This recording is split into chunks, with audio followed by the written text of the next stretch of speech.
To create a collection, click on the top right button. Give it a name and a description.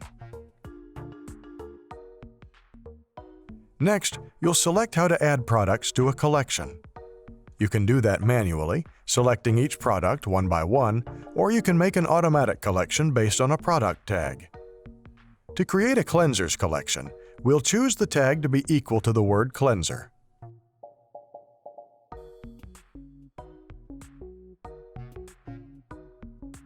Shopify will automatically add all the products with this tag to the collection. You can create toners, serums, and moisturizer collections the same way. You can have more than one collection that includes some of the same products. An anti-aging or oily skin collection can be composed of several cleansers, serums, or moisturizers.